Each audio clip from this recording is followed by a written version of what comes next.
Video clear है, voice और video clear है तो आप चैट बॉक्स में लिख के बताइए ये, ठीक है। आपको जब भी मैं कुछ पूछता हूँ तो आपको हैंड रेज करने का बोलूँ तो वो करना है या फिर चैट बॉक्स में लिखना, आपको जो भी आंसर है। इसके अलावा आपको माइक वगैरह कुछ यूज़ करने की ज़रूरत नहीं, ठीक है। देखिए वैसे तो आप लोग आज इंट्रोडक्शन हो ही चुका है हम लोगों का।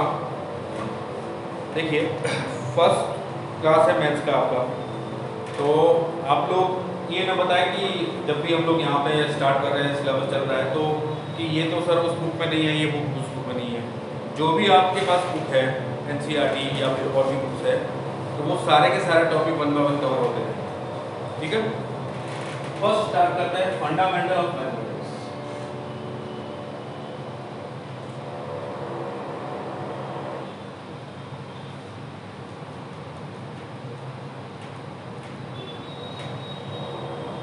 फंडामेंटल ऑफ मैथमेटिक्स, ठीक है। तो देखिए आप लोगों ने काफ़ी टाइम से स्कूल वगैरह या ऑफलाइन वगैरह स्टडी नहीं की है, ऑनलाइन ही स्टडी कर रहे हो, तो बहुत सारे कॉन्सेप्ट है वो आप लोगों के इतने स्ट्रॉन्ग नहीं हो जाएंगे। तो उससे लिए हम लोग क्या करते हैं कि पहले फंडामेंटल्स के ज़रिए हम लोग कुछ वो चीज़ें स्ट्रॉन्ग करने की कोशिश करते हैं जो अपने 11th-12th के लिए बहुत ही इंपॉर्टेंट है या उसके बिना हम आगे की कैलकुलेशन वगैरह नहीं कर पाते। तो फंडामेंटल ऑफ मैथ्स के अंदर फर्स्ट देखते हैं नंबर सिस्टम।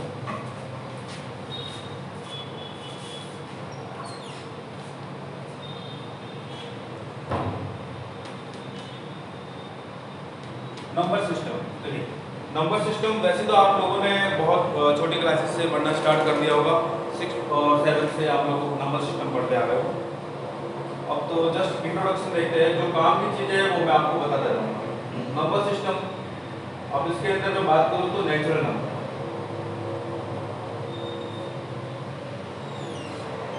ये क्या चीज़ होती है नेचुरल।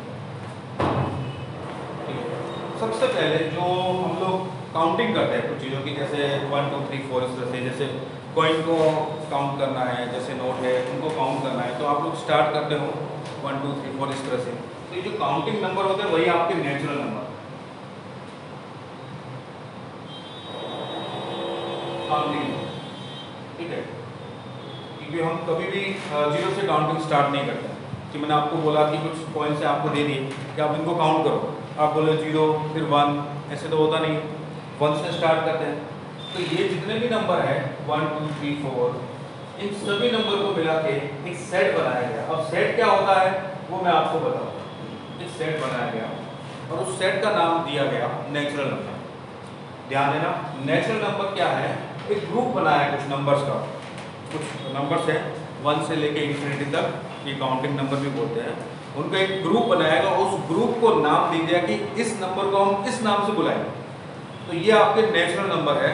तो ये वाले जितने भी होंगे उनको बोलेंगे नेचुरल नंबर। तो इसका मीनिंग होगा हम इन नंबर्स की बात करें, ठीक है। फिर नेचुरल नंबर के बाद क्या हुआ कि बाद में जैसे हम एडिशन सब्ट्रैक्शन पढ़ते हैं आप लोग, तो सेम नंबर में से सेम नंबर को अगर सब्ट्रैक्ट करते हैं तो हमें एक नई चीज़ मिलती है जिसको बोलते हैं जीरो, ठीक है। तो अब जीरो भी एक नंबर है, लेकिन वो काउंटिंग में तो हम यूज़ करते नहीं है, लेकिन बहुत सारी जगह उसका यूज़ आता है। तो उसके लिए हम लोगों ने क्या किया, एक और नया सेट बनाया जिसको बोलते हैं whole number.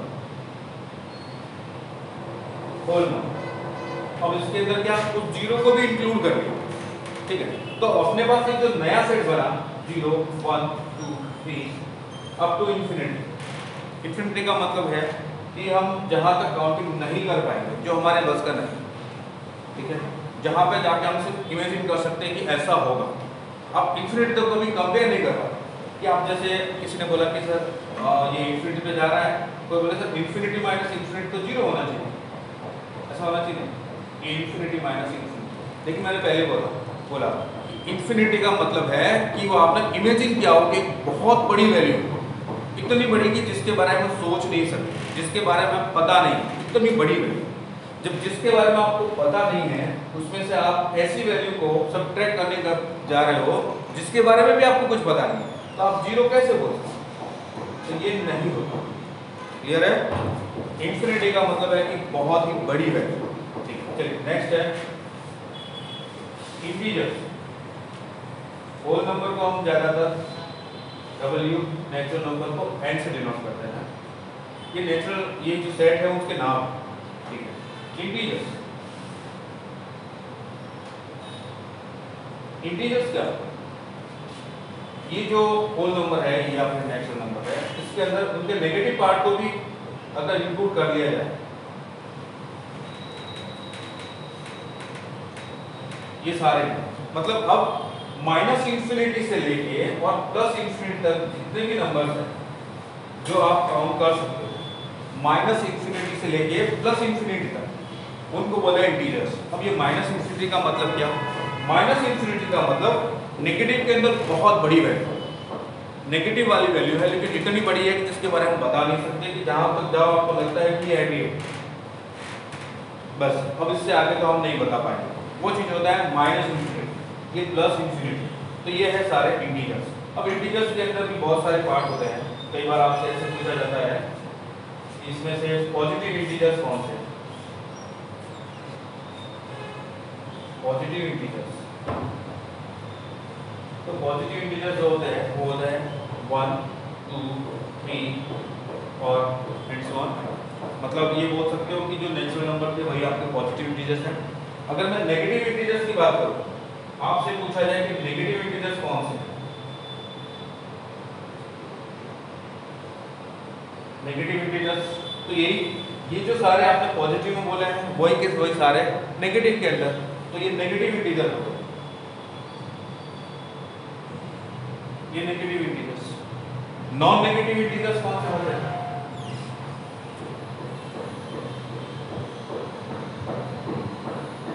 Non negative integers,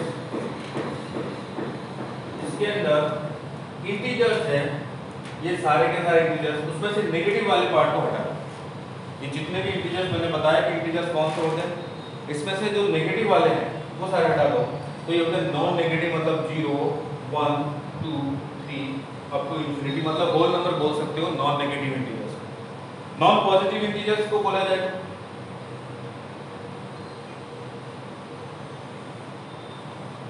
non positive integers कौन से, ये जो इंटीजर्स है इसके अंदर अगर आपने ये जो पॉजिटिव वाले जितने भी नंबर्स हैं उन सभी नंबर्स को हटा दें, तो बाद में जितने भी बचे हुए इंटीजर्स हैं वो non positive integers, it means -3 -2 -1 0, ये सारे के सारे क्या है, नॉन पॉजिटिव इंटीजर्स। ठीक है, यहाँ तक बातें क्लियर हुई। अब देखिए नेक्स्ट, हाँ तो दिख रहा है इवन इंटीजर्स। इवन इंटीजर्स कौन से होते हैं, ये वैसे तो आप सारी चीजें पढ़ चुके हो, मैं आपको जस्ट रिवाइज करवा रहा हूँ, क्योंकि धीरे धीरे बेसिक से स्टार्ट करेंगे तो चीजें आपको समझ में आने लगेगी। एकदम से अगर हम वहाँ पे जाएंगे तो आपको कुछ चीजें समझ में ना आए। इवन इंटीजर्स कौन से होंगे, 0 +-2 +-4 +-6 एंड सो ऑन। ये जितने भी टर्म्स होती है, जितने भी नंबर है वो सारे के सारे इवन इंटीजर्स। अगर ऑड इंटीजर्स की बात करूँ तो ऑड इंटीजर्स जो होते हैं वो होंगे +-1 +-3 +-5 +-7, ये सारे के सारे कैसे इंटीजर्स हैं, ऑड इंटीजर्स।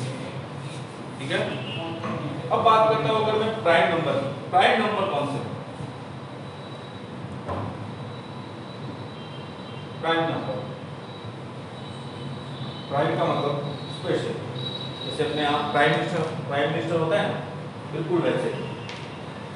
ठीक है, prime number which are divided by only one and itself। Clear है, ऐसे नंबर जो 1 से और खुद से ही डिवाइड होते हैं, इसके अलावा किसी से डिवाइड होते ही नहीं, खुद के अलावा, ऐसे नंबर है वो प्राइम नंबर।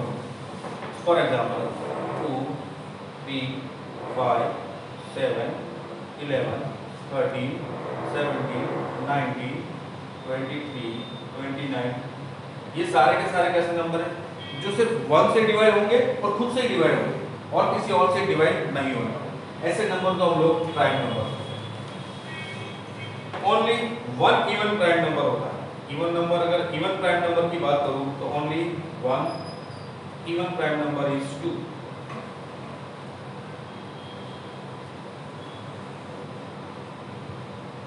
एक ही इवन प्राइम नंबर होगा, और वो होगा 2।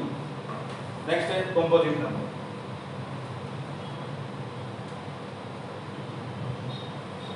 कंपोजिट नंबर कौन सा होता है? मतलब कि ये जो नंबर्स है, जैसे मैंने बोला कि प्राइम नंबर है, इंटीजर्स, ये सारे नंबर है, इसमें से वो नंबर, ये number which have 3 factors, at least 3 factors, the number which have at least 3 factors.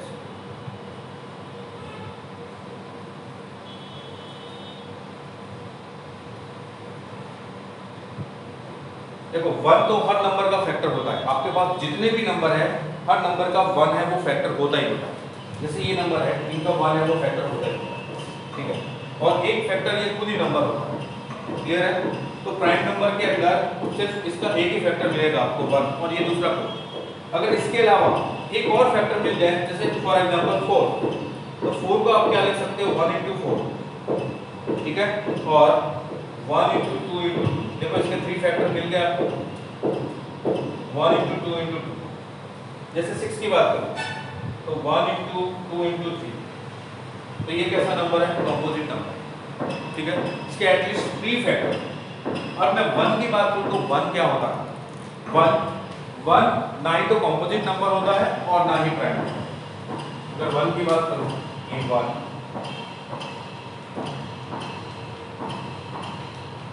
neither prime nor composite,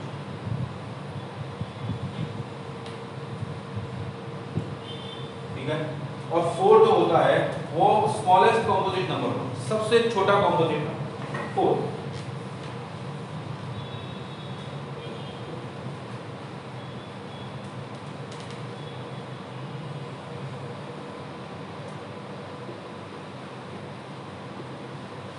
clear है?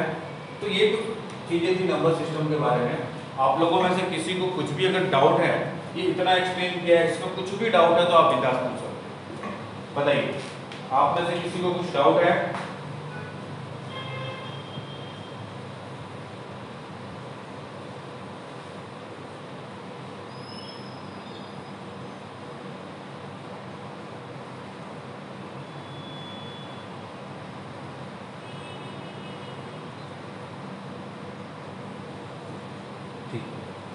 अभी क्लियर है?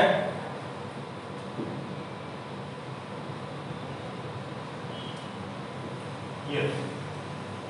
आप इसको अगर अपनी इस स्पीड के साथ मेरे साथ देख सकते हो तो लिख लीजिए, अदरवाइज आप स्क्रीनशॉट ले लीजिए, ठीक है। आप इसका स्क्रीनशॉट ले लीजिए।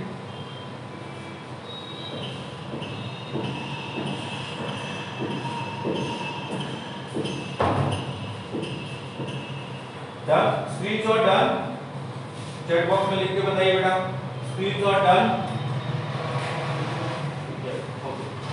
देखिए आप अगर ये स्पीड पकड़ पाते हो, मतलब जिस स्पीड से हम लोग लिख रहे हैं, एक्सप्लेन करें, उसी स्पीड से अगर आप लिख पाते हो तो वो बेस्ट है। अगर ऐसा नहीं हो रहा है तो आप स्क्रीनशॉट ले लीजिए कि जो भी बोर्ड पे है, फिर उसको अच्छे से आप नोट्स बनाइए। एक चीज ध्यान रखिएगा, मैं मैथ्स की बात करता हूँ, मैथ सब्जेक्ट के अंदर आपको 3 टाइप की नोटबुक बनानी रहेगी, 3 टाइप। एक नोटबुक वो जिसके अंदर आपको जो क्लासरूम के अंदर जो भी एक्टिविटी होती है वो सारे के सारे लिखने होते हैं। एक नोटबुक के अंदर क्लास नोट्स, जिसके अंदर जितनी भी थ्योरी है, जो एक्सप्लेन किए जाएंगे टॉपिक वगैरह, वो सारे लिखने हैं। दूसरी नोटबुक के अंदर आपको एनसीईआरटी के सॉल्यूशन लिखने हैं, एनसीईआरटी टेक्स्ट बुक है उसके सॉल्यूशन लिखने हैं। और थर्ड बुक जो है आपके पास, थर्ड नोटबुक है, उसके अंदर कॉम्पिटिटिव एग्जाम से रिलेटेड हम आपको जो भी प्रैक्टिस देने वाले हैं वो प्रैक्टिस आपको लिखनी है, या फिर आप खुद कोई बुक सॉल्व कर रहे हो तो वो, ठीक है। ताकि जब भी आपको बोर्ड से रिलेटेड कोई एग्जाम है, राउंड वगैरह है, तो आपको सिर्फ एनसीईआरटी वाले टेक्स्ट बुक ही देखनी है।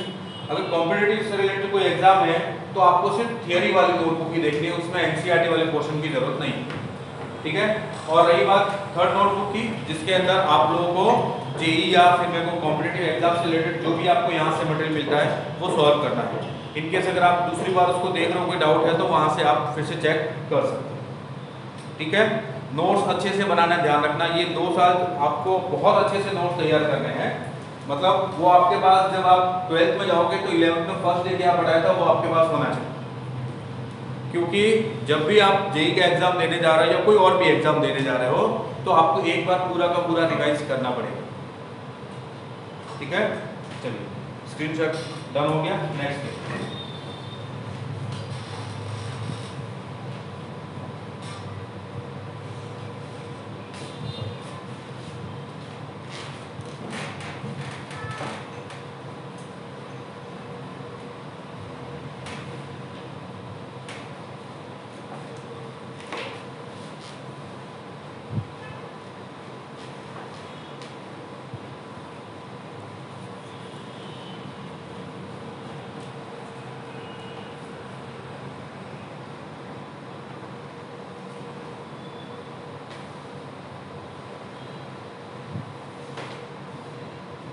नेक्स्ट है को prime number.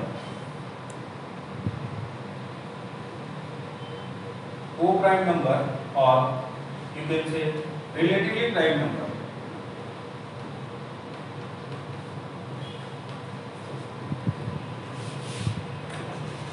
Relatively prime number और को प्राइम नंबर, ये क्या होता है? आपके पास अगर दो नंबर और उनका HCF 1 है तो ऐसे नंबर है वो को प्राइम नंबर है। टू नंबर्स आर कॉल्ड को prime number if their HCF is 1। ऐसे नंबर जिनका HCF है, नेचुरल नंबर की बात कर रहा हूं, वो 1 हो जाए तो ऐसे नंबर को को प्राइम नंबर कहेंगे। जैसे बात करते हैं 1 और 3, देखिए इसका HCF आपको क्या मिलेगा? HCF का मतलब highest common factor, highest common factor वो 1 होना चाहिए। 1 और 5, अगर मैं 2 और 5 की बात करूं तो, अगर हम 2 और 7 की बात करें तो, अगर 3 और 8 की बात करें तो, ये ऐसे नंबर है जिनके अंदर हाईएस्ट कॉमन फैक्टर है वो क्या है? 1। इसके अलावा और कोई कॉमन फैक्टर नहीं। तो ऐसे नंबर को हम लोग को प्राइम नंबर बोलते हैं या रिलेटिवली प्राइम नंबर भी बोलते हैं। दूसरा है twin prime number.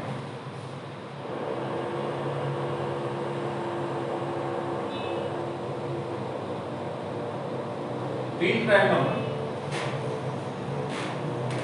Two prime number is called twin prime number if their difference is 2। difference of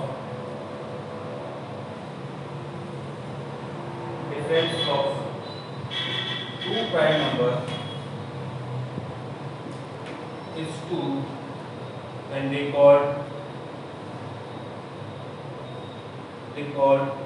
twin prime number।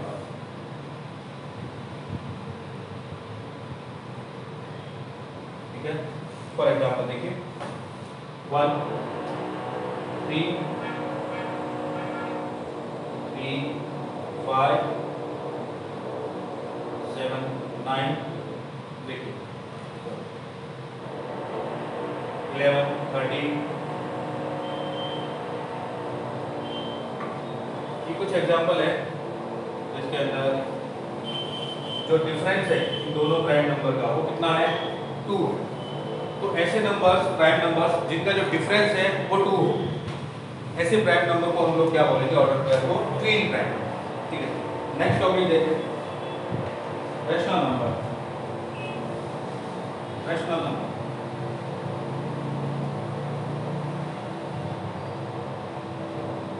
Rational number कौन सा? The numbers which are in the form of p by q form. p by q form वाले जितने भी numbers हैं वो सारे के सारे नंबर क्या होते हैं? Rational number. q is not equal to 0 and p and q are integers। p and q are integers। for example 2 by 3, 7 by 5, 11 by 9, ये सारे के सारे कैसे नंबर हैं? रैशनल नंबर है। क्यों? इसका जो न्यूमरेटर पार्ट है वो भी इंटीजर है, डिनोमिनेटर पार्ट भी integer. Numerator integer, denominator integer, ये इंटीजर, ये इंटीजर। नेगेटिव वाले भी हो सकते हैं -3/7, ये भी रेशनल नंबर है, बट इसमें ध्यान क्या रखना है आपको, सिर्फ एक ही चीज कि इसका डिनोमिनेटर है वो 0 नहीं होना चाहिए। अगर ऐसा हुआ तो वो नंबर है वो नॉट डिफाइन हो जाएगा, डिफाइन नहीं होगा ऐसा। ये है रेशनल नंबर, ठीक है। अब इसकी डेसिमल डिजिट कितनी होगी, वो उतनी होती है p by q के फॉर्म, मैक्सिमम नंबर ऑफ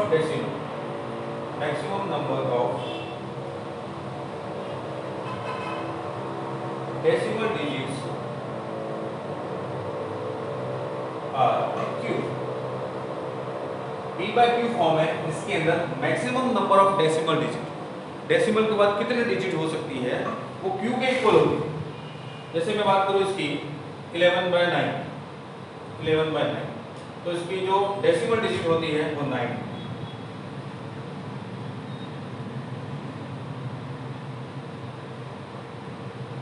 वो 9 होती है। मैक्सिमम की बात कर रहा हूँ, मैक्सिमम डेसिमल डिजिट होती है वो 9 होती है। p by q फॉर्म के अंदर p और q इंटीजर्स होते हैं, q है वो नॉन जीरो होता है, और p by q के अंदर जो मैक्सिमम डेसिमल डिजिट्स है वो q के इक्वल होती है। दूसरी चीज, अब अगर आप इनको p by q फॉर्म में डेसिमल में कन्वर्ट करेंगे तो वो कैसे बनेंगे, एक तो टर्मिनेटिंग हो सकता है,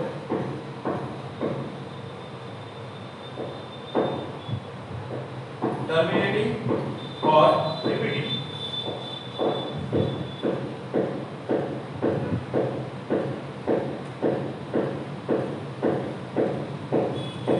टर्मिनेटिंग और रिपीटिंग, ठीक। जैसे 1/3 की बात करें, 1/3 ये रेशनल नंबर है। अगर आप इसको डिजिट में लिखना चाहोगे तो क्या लिखोगे, 0.3333, ठीक है। तो ये कितना हो जाएगा 0.3 बार, क्लियर है। ये क्या है, रिपीटिंग, टर्मिनेट नहीं हो रहा। अगर रिपीट होता या फिर यूं को टर्मिनेट होता तो इसकी जो मैक्सिमम डिजिट है डेसिमल वाली वो कितनी होती, q के इक्वल। बट इसमें क्या हो रहा है कि ये रिपीट हो रहा है। अब रिपीट है तो वो तो आप इंफिनिटी तक लिख सकते हो कि वैसे देखा तो जाए तो कितनी है, वो एक ही है 3, डेसिमल आफ्टर डेसिमल जो इसकी डिजिट है वो कितनी है, ओनली 1, लेकिन रिपीटिंग है इसलिए आप इसको इंफिनिटी तक लिख सकते हो, और इसको लिखा जाता है 0.3 बार, जो रिपीट हो रहे हैं जो डिजिट वो बार लिखते हैं, ठीक है। अब कुछ मैं आपको डिजिट लिखता हूँ, आप उसको p by q फॉर्म में मुझे बताना कि क्या होगी। आपकी तरफ से भी कुछ होने चाहिए, मुझे बताइए 0.18, ये मैं आपके लिए एक क्वेश्चन लिख रहा हूँ 0.18 बार, इसको p by q फॉर्म में लिखे हुए। दूसरा है 0.16 बार, ओनली 6 पे बार है, और एक और है 0.423 बार, 0.423 बार। ये रेशनल नंबर है p by q फॉर्म वाले, ठीक है। अब रिपीटिंग वाला है, आपको इसको कन्वर्ट करना है p by q फॉर्म में, तो लेकर के बताइए। आप लोग इससे पहले 9th और 10th क्लास में ये पढ़ चुके हैं,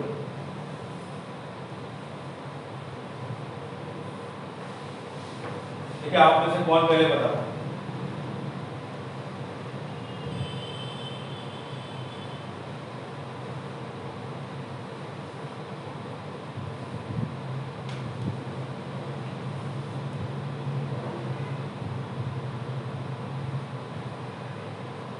हाँ किसी ने आंसर दिया है, एक बार फिर से चेक करो।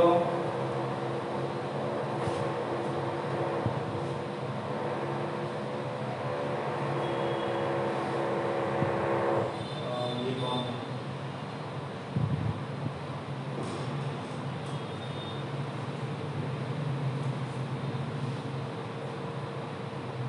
लकीराज सिंह,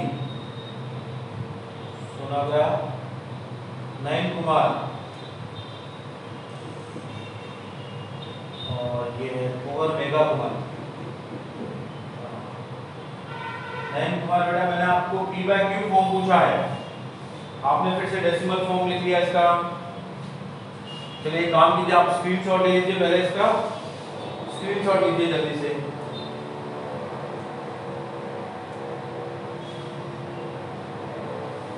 आप लोग इतना जल्दी भूल गए, अभी आप लोगों ने 9 किया, I don't know, but 9th और 10th इसमें इसमें से किसी एक में आप लोगों ने इस तरह के क्वेश्चन किए होंगे, रियल नंबर बड़ा है।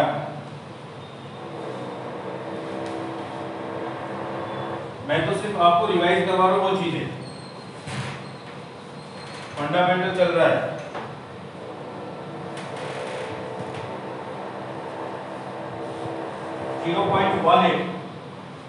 चलो मैं आपको बता दूं किस तरह से इसको आप p बाई क्यू फॉर्म में लिखते थे, वो देखिए।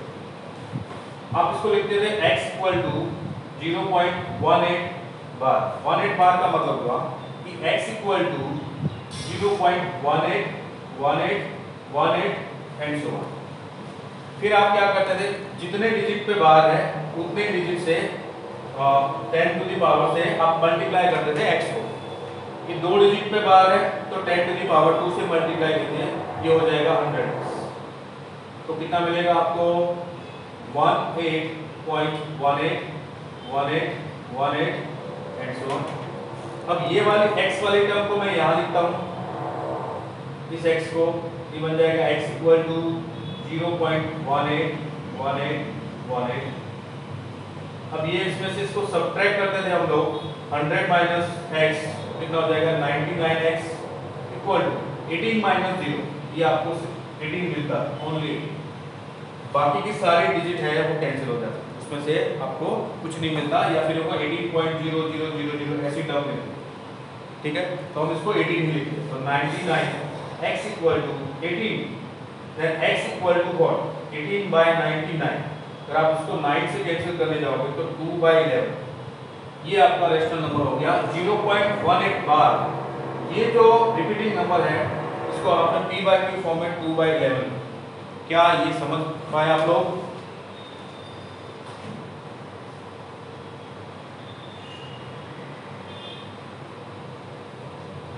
हाँ ठीक है। चलिए नेक्स्ट बताइए 0.16 बार, 6 पे बार ओनली।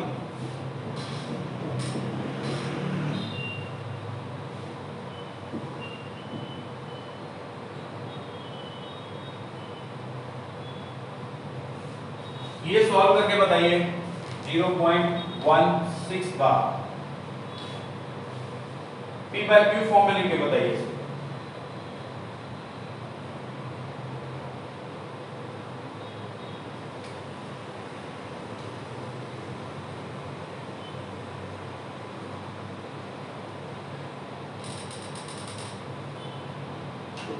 हाँ माधव, क्या नाम है इसका? माधव, आपका आंसर बिल्कुल करेक्ट है।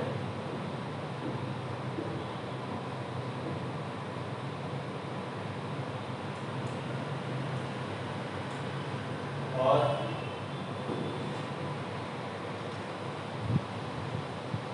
परमा भी आप चेक कीजिए फिर से।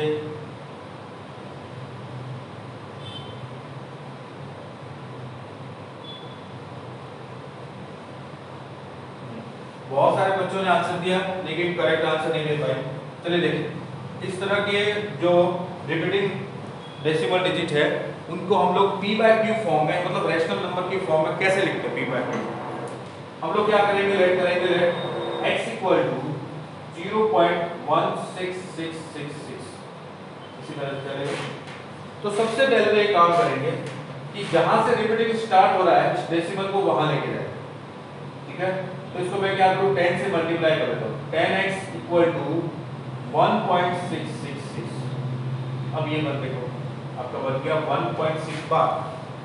अब हम क्या करेंगे, ये वाला जो 6 है यहाँ से इसको यहाँ पे पुट करेंगे तो 100 हो जाएगा, मल्टीप्लाई किया 10 तो ये 100x हो गया। अब ये बन गया 16.6666, ठीक है। अब आपके पास एक 100x है और एक 10x है, तो 100 माइनस 10 करो, कितना मिलेगा 100x माइनस 10x। मैं यहाँ पे लिखता हूँ 100x, 10x को यहाँ लिख देते हैं, 10x equal to 1.666 up to infinity. जैसे आप सब्ट्रैक्ट करोगे ये 90x मिलेगा आपको और ये मिल जाएगा 16 माइनस 150.000, ये सारे का। तो इसको हम लोग 15 ही लिखते हैं, 90x equal to 15, then x equal to what 15 by 90। then 15 6 90 1/6। तो 0.16 बार इसको p by q फॉर्म में हम 1/6 लिखते हैं। अभी क्लियर हुआ सब लोगों को, या अभी भी आप में से किसी को डाउट है? क्लियर? नेक्स्ट एक और मैंने आपको बोला 0.423 बार, ये कुछ इस तरह से लिखा हुआ है 0.4 और 23 पे बार। चलिए इसको p by q फॉर्म में लिख के बताइए।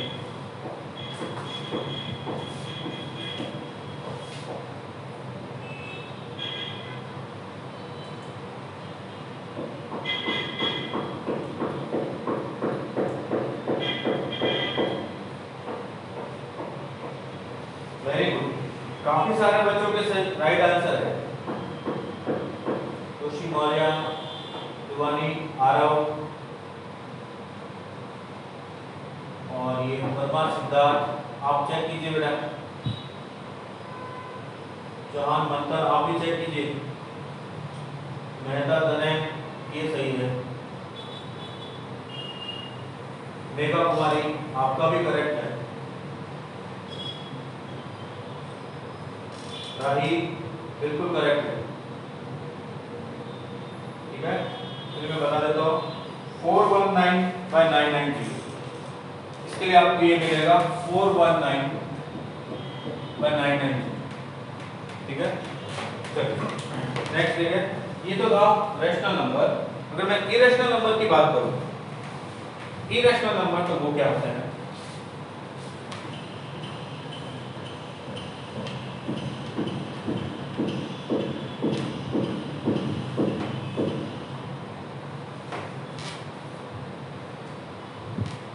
Number which are not rational number are called irrational number.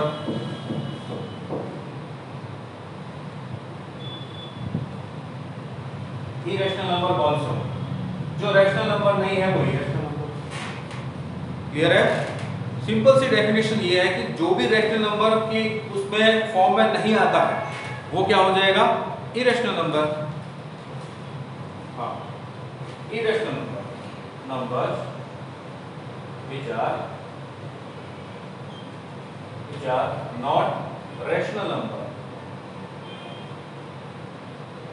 are irrational number।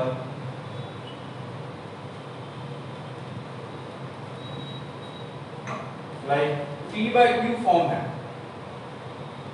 and p and q are not integer। p और q इंटीजर नहीं होने चाहिए, ऐसी फॉर्म को हम बोलते हैं इरेशनल नंबर। जैसे बात करूं फॉर एग्जांपल √2, √3, √5, ये सारे के सारे नंबर कैसे होते हैं? Irrational number. उसे डेसिमल की फॉर्म में अगर इनकी डेफिनेशन आपको बताऊं तो क्या होंगे? Non repeating, non terminating. Non repeating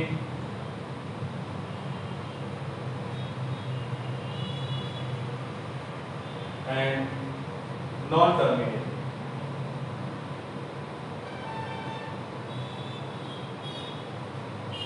अब आप लोगों ने √2 फाइंड किया होगा, वो पूरी प्रॉपर मेथड आप लोगों ने छोटी क्लास में देखी होगी, किस तरह से फाइंड करते हैं। ऐसे 2 है, ये 0.00 इस तरह से, तो आपने 1.41 अप्रॉक्स वैल्यू, उसके बाद भी ये वैल्यू होती है, बट हम लोग इसकी अप्रॉक्स वैल्यू 1.414 इतनी काउंट करते हैं, जैसे इसकी 1.73, 2.23 इस तरह से।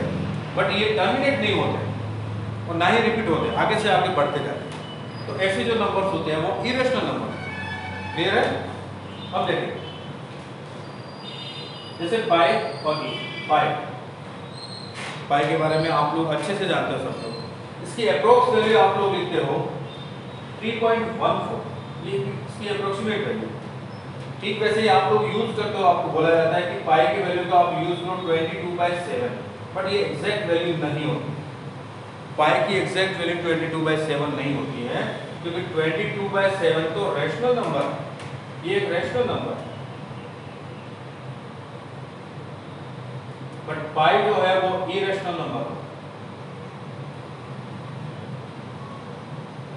इरेशनल नंबर ये इसकी एग्जैक्ट वैल्यू नहीं है, अप्रॉक्स वैल्यू है। हम लोग यूज कर सकते हैं अप्रॉक्स वैल्यू फाइंड करने के लिए। ठीक है। जहाँ पे भी हम कुछ कैलकुलेशन कर रहे हैं वहाँ पे अगर पाई यूज आ रहा है तो उसकी अप्रोक्स वैल्यू हम लोग ये लेट कर लेते हैं 22/7 या 3.14। ये क्या है? Irrational number. ठीक वैसे ई ये भी एक इरेशनल नंबर।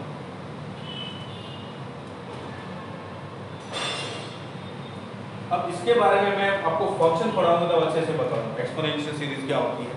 ई 2.73 ये इसकी वैल्यू होती है अप्रॉक्स वैल्यू। ठीक है।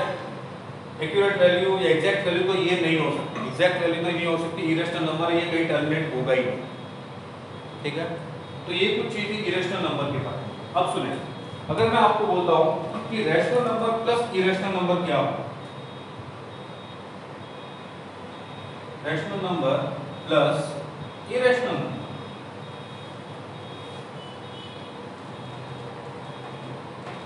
तो वो होगा इरेशनल नंबर। अगर आपने एक रैशनल नंबर को एक इरेशनल नंबर को ऐड किया है तो वो आपको क्या मिलेगा? Irrational number. फॉर एग्जांपल देखिए, एक रैशनल नंबर है 1, दूसरा इरेशनल नंबर है √2। अगर आपने इन दोनों को प्लस किया या सब्ट्रैक्ट किया, जो भी किया, तो आपको क्या मिलने वाला? देखो √2 1.414 समथिंग आगे से आगे बढ़ता जाएगा। उसमें +1 करोगे तो 2.414 ये भी आगे से आगे बढ़ता जाएगा, कभी भी एंड होने वाला नहीं। तो इनका सम भी क्या आएगा? Irrational number. तो rational number plus irrational number is irrational number.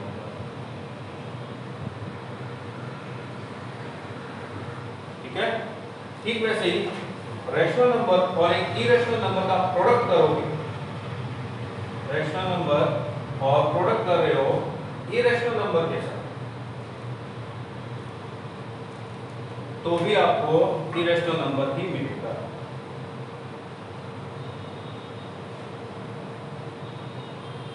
ठीक है। अब जो मैंने आपको प्लस बताया, अगर आप सब्ट्रैक्ट कर रहे हो तो भी भाई, जो मैंने प्रोडक्ट बताया आपको, आप डिवीजन करते हो तो भी, एक रेशनल नंबर है और दूसरा इरेशनल नंबर है। अब आप चाहे कोई भी अलजेब्रिक एक्सप्रेशन उसमें लगाओ, एडिशन, सब्ट्रैक्शन, मल्टीप्लिकेशन, डिवीजन, तो आपको क्या मिलने वाला है? इरेशनल नंबर ही मिलने वाला है। लेकिन अगर आपने दो इरेशनल नंबर का एडिशन या सब्ट्रैक्शन किया है, इरेशनल नंबर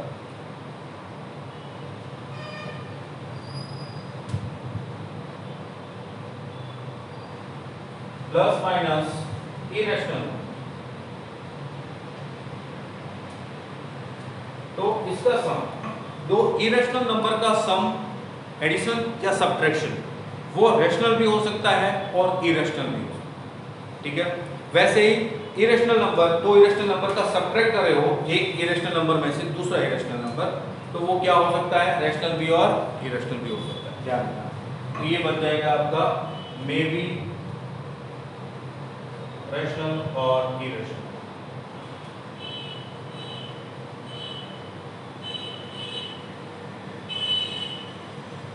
अब बताइए, आप लोगों में से किसी को कुछ भी डाउट है कि जो इतना एक्सप्लेन किया उसमें,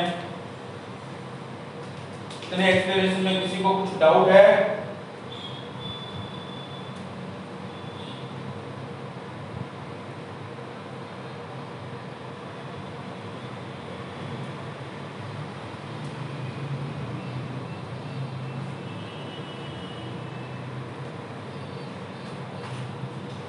नो डाउट। चलिए आप स्क्रीनशॉट ले लीजिए। हाँ, इसमें एक और पॉइंट, अगर मैं आपको बोलूं कि अगर आप प्रोडक्ट कर रहे हो इरेशनल नंबर का, ये इरेशनल नंबर है और दूसरा नंबर भी इरेशनल नंबर है, उनका प्रोडक्ट या डिवीजन कर रहे हो, तो वो भी मे बी रेशनल भी हो सकता है और इरेशनल भी। कोई जरूरत नहीं है कि वो इरेशनल ही होगा या रेशनल भी होगा।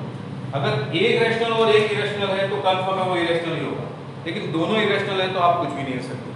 लेकिन अगर दोनों रेशनल है तो उनका एडिशन, सब्ट्रैक्शन, मल्टीप्लिकेशन, डिवीजन सारा का सारा क्या आएगा? रेशनल ही होगा। ठीक है। चलिए आप स्क्रीनशॉट ले लीजिए। नेक्स्ट है डिविजिबिलिटी टेस्ट। कोई नंबर देख के आप कैसे पता लगा पाओगे कि वो किस से डिवाइड हो सकता है या नहीं? Done, screenshot done.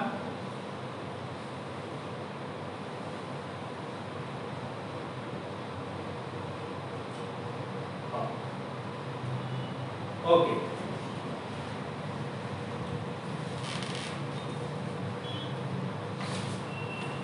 Real number तो आप समझते ही हो, रैशनल प्लस इरेशनल, ये रियल नंबर होता है, या फिर वो नंबर जो नंबर लाइन पे आप रिप्रेजेंट कर सकते हो वो सारे के सारे रियल नंबर, जो नंबर लाइन पे हो वो सारे के सारे रियल नंबर। उसके बाद आता है कॉम्प्लेक्स नंबर, इमेजिनरी नंबर, उसके बारे में अभी हम बात नहीं करेंगे। रियल नंबर ये रैशनल नंबर प्लस ये इरेशनल नंबर दोनों मिला दें तो वो होता है रियल नंबर। या फिर यूं कहें ये जो नंबर लाइन है आपकी 0 1 2 3 इधर नेगेटिव -1 -2 -3, इस नंबर लाइन पे जो भी नंबर है चाहे रैशनल हो चाहे इरेशनल, वो सारे के सारे क्या होते हैं रियल। ठीक है, नेक्स्ट है डिविजिबिलिटी टेस्ट।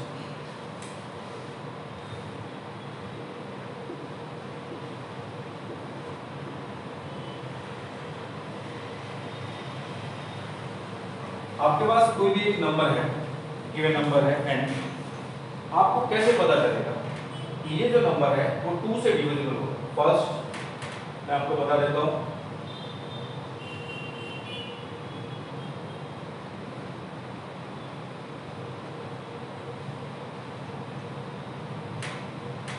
टू से अगर कोई नंबर डिवाइड है वो कैसे पता चलेगा? लास्ट डिजिट या यूनिट प्लेस में जो डिजिट है वो डिवाइडेड बाय 2 होनी चाहिए।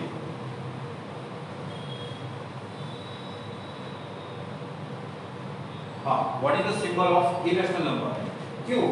ये जो क्यू लिखा हुआ है वो तो होता है रैशनल नंबर के लिए, और क्यू के ऊपर ये छोटा सा जो सी लिखा हुआ है वो होता है इरेशनल नंबर। क्लियर है? ठीक है। अब नंबर 2 से अगर डिवाइड करना है तो आपको कैसे पता चलेगा कि ये नंबर है वो 2 से डिवाइड होगा?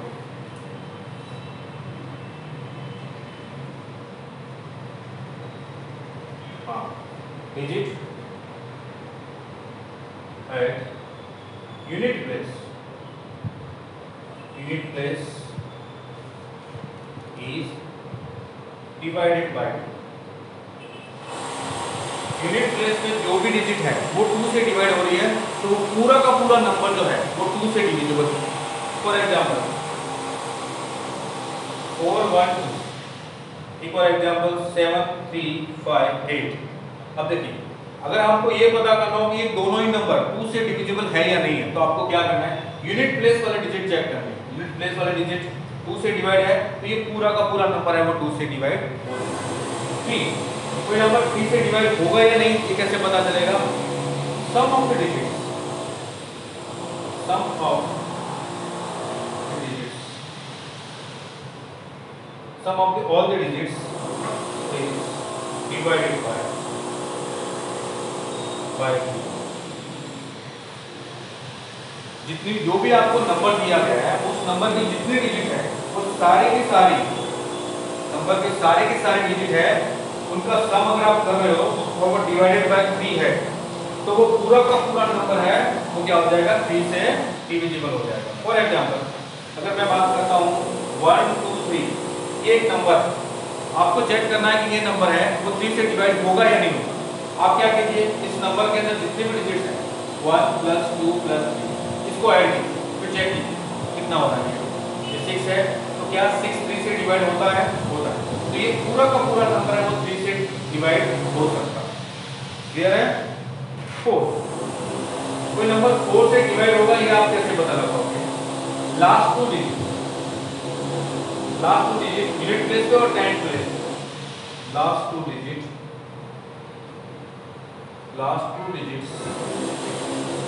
divided by या divisible by 4, then the whole number is divided by 4। Clear है? ये शॉर्ट में लिख रहा हूँ, आप लोग इसको कंप्लीट कर लेना। लास्ट टू डिजिट, कोई भी नंबर है उसकी लास्ट टू डिजिट अगर 4 से डिवाइड हो रही है, जैसे फॉर एग्जांपल आपके लिए 3 7 1 5 2, अब आपको पता है ये नंबर जो है 4 से डिवाइड होगा या नहीं होगा तो आपको क्या करना है? लास्ट टू डिजिट चेक करना है। 5 2, क्या 5 2 डिवाइड होता है 4 से?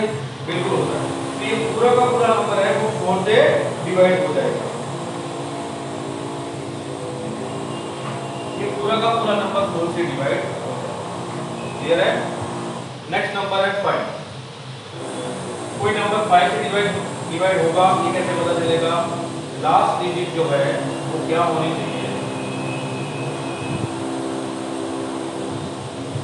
माइनस 0 और 5, इन दोनों में से कोई भी एक डिजिट है लास्ट वाला, तो पूरा का पूरा नंबर 5 से डिवाइड हो जाएगा। जैसे इसी नंबर को मैं ऐसा लिखता हूँ 37125। अब आपसे पूछा जाए क्या ये नंबर 5 से डिवाइड होगा, तो आपको क्या चेक करना है? ये लास्ट वाला डिजिट क्या यहाँ पे 0 और 5 है? अगर है तो ये नंबर पूरा का पूरा नंबर 5 से डिवाइड हो जाएगा। ठीक है, नेक्स्ट है 6। 6 से कोई नंबर डिवाइड हो रहा है वो कैसे पता चलेगा? Number must be divided, must be divisible by 2 and 3। ध्यान देना मैंने एंड लिखा है, मतलब वो नंबर जो 2 से भी डिवाइड हो और 3 से भी डिवाइड हो, दोनों से कंपल्सरी, दोनों से डिवाइड हो रहा है, वही नंबर 6 से डिवाइड होगा। ठीक है, नेक्स्ट है 7 के लिए कोई पर्टिकुलर थ्योरम नहीं है। अगर मैं 8 की बात करूं तो 8 last 3 digit, last 3 digit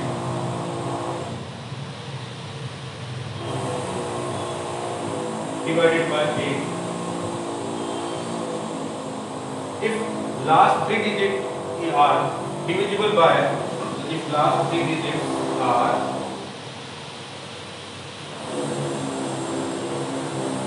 by 8, then the whole number is divided by 8। ठीक है, लास्ट 3 digit अगर 8 से डिवाइड है तो पूरा का पूरा नंबर आपका 8 से डिवाइड हो गया। ठीक है, जैसे मैं आपको फॉर एग्जांपल बता रहा हूँ, लास्ट 3 डिजिट अगर 4 से डिवाइडेड है तो मैं आपको लिखता हूँ 7 4 3 2 0 8। ठीक है, अब आप चेक कीजिए क्या ये नंबर 8 से डिवाइड हो सकता है? चेक करके बताइए, ये नंबर 8 से डिवाइड हो सकता है?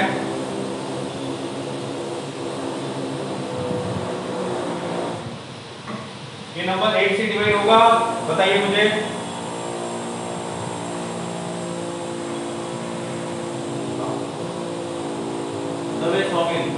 आपने कहा कि डिवाइड नहीं होगा, बाकी सारे बच्चे बता रहे हैं डिवाइड होगा। बताइए आपने क्या किया? आपने कैसे पता किया कि डिवाइड नहीं होगा? मैंने बोला कि लास्ट 3 डिजिट है वो डिवाइडेड बाय डिविजिबल बाय 8 होनी थी। 208 चेक करके बताइए 8 से डिवाइड होगा या नहीं होगा?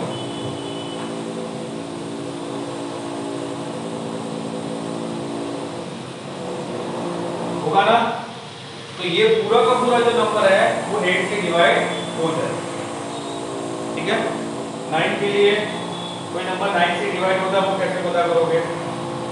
सम of all the digits, sum of all digits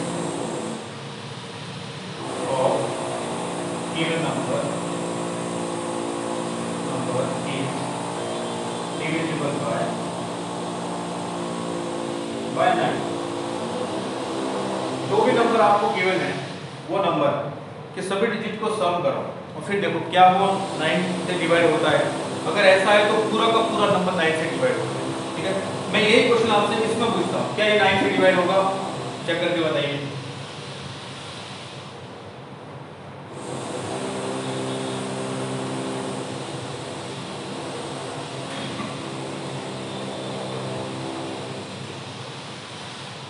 okay, चलो कुछ बच्चों ने बताया नो, ये किसने बताया है? दोषी अक्षित, आपने बोला यस, ये नंबर 9 से डिवाइड होगा। अक्षित ने बोला ये नंबर 9 से डिवाइड होगा। चलिए चेक कर लेते हैं। 7 + 4 + 3 + 2 + 0 + 8, देखिए कितना हुआ? 14 14 और 10, 14 और 10 कितना हुआ? 24। अब चेक कीजिए 24 इज डिवाइडेड बाय 9 होता है? नहीं होता, तो ये नंबर 9 से डिवाइड नहीं होगा। अब दूसरा मैं आपको बोलता हूँ, ये वाला नंबर चेक करके बताइए 3715। 3715 क्या ये नंबर 9 से डिवाइड होगा?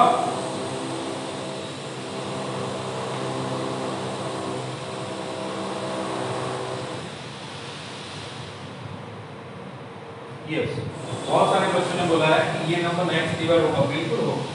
37152, क्योंकि इसका सम करोगे तो कितना आएगा 10 और 18 जो कि डिविजिबल बाय 9 होगा। 10 के लिए तो नंबर 10 से डिवाइड होगा, आपको क्या बनेगा, लास्ट डिजिट पे क्या होना चाहिए, लास्ट डिजिट वो 0 होनी चाहिए। और 11 के लिए ठीक है 11, कोई नंबर 11 से डिवाइड होगा उसके लिए वो आप कैसे चेक करोगे, sum of digits, sum of difference of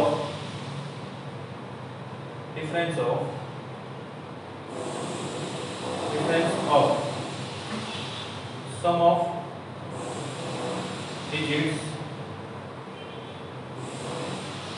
of digits at even place and sum of digits at odd place is 0 or multiple of 11।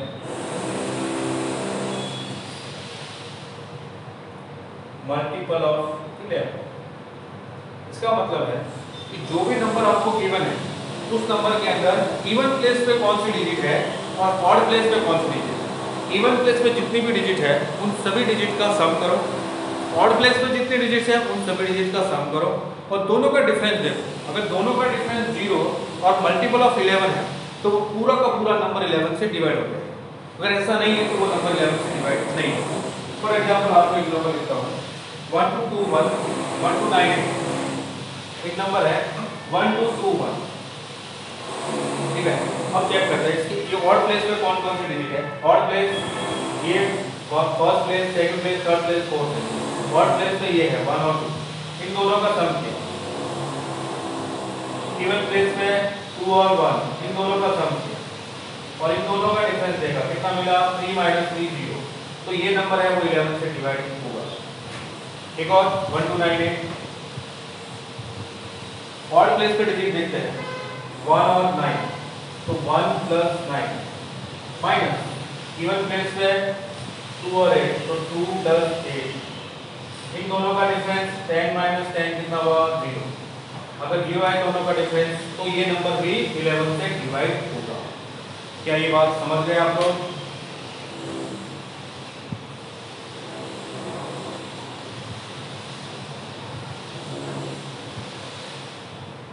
Clear है? तो आपको अगर कोई भी नंबर दे दिया जाए तो आप बता सकते हो कि वो पर्टिकुलर नंबर से डिवाइड होगा या नहीं होगा, ठीक है ना। चलिए आप इसका स्क्रीनशॉट ले लीजिए और एक क्वेश्चन आप लोग करके बताइए मुझे अभी। स्क्रीनशॉट जल्दी से।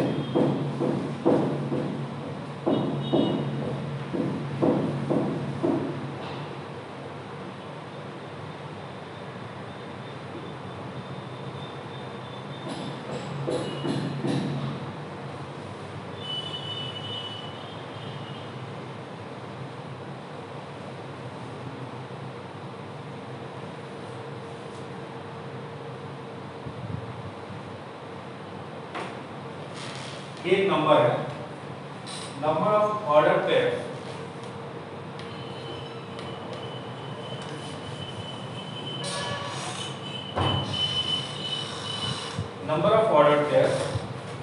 PQ T, Q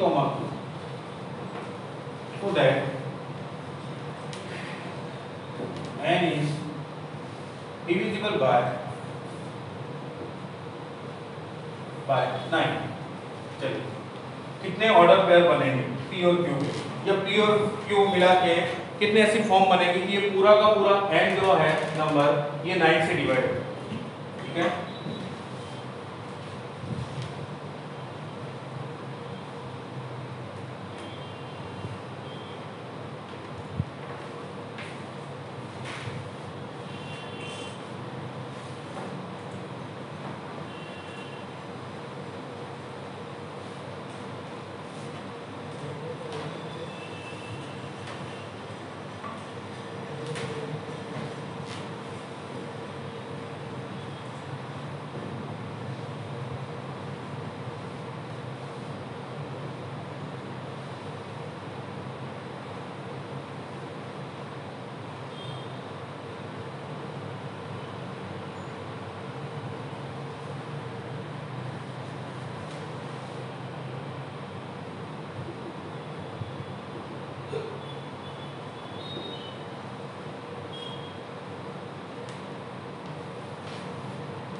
किसी ने बताया, सॉल्व किया किसी ने, 9 ऑर्डर पे बता रहा है। चलिए और कोई?